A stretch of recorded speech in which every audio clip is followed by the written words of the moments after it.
And you'll notice I'm putting on the brown rather heavily right now. And that's okay, because what I'm going to do is I'm actually going to let it sit for a minute.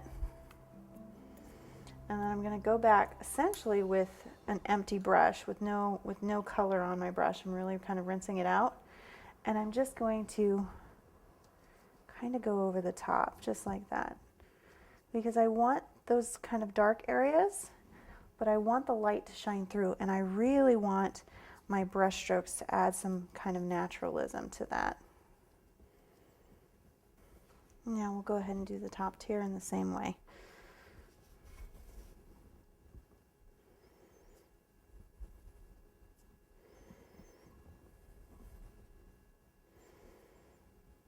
So I made a mistake, and I completely missed a section with the wax paper right on the very front of my cake. There are two reasons why I'm not all that concerned about this. One, we've got that big beautiful orchid we made, and now I know exactly where I'm going to put it.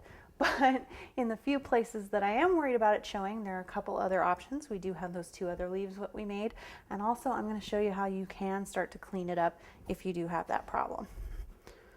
So let's do that right now.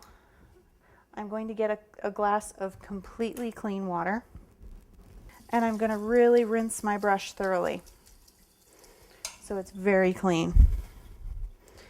And then using a paper towel and my water, what I'm going to do is I'm going to try to pick up as much of that color as possible using that clean water and using my brush to kind of suck it up. And you can see how quick you can start to clean that up. Now, unfortunately, it's never going to be as nice or as clean as where the wax paper was, but you can do quite a bit of cleanup. And whatever you can't get off, that's where you're going to put your orchid.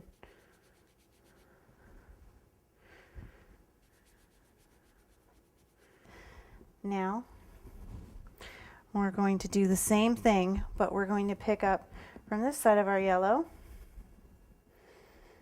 and our green. And you may even want to pick up some brown. We don't know yet. Depends on really what color you're going for. Bamboo grows in a variety of different shades, from very, very vibrant yellow green to the tans, to the deep greens. So, you know, you can have quite a bit of fun with it. And unfortunately, now I've just contaminated my clean water. Try not to do that, but if it happens, it happens. You can always get a new glass. Here we go.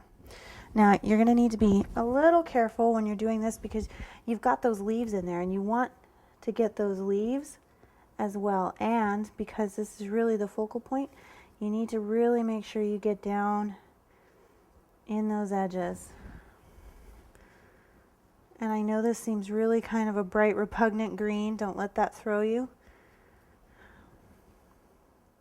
Because once again, when you're doing this kind of painting, you really want to start from your absolutely lightest shade first. Now, I've come to my first leaf, and what I'm going to do is I'm just going to very carefully paint it. Be careful that you don't hit it hard with your brush, and you don't want to get it too wet because you don't want to disintegrate it.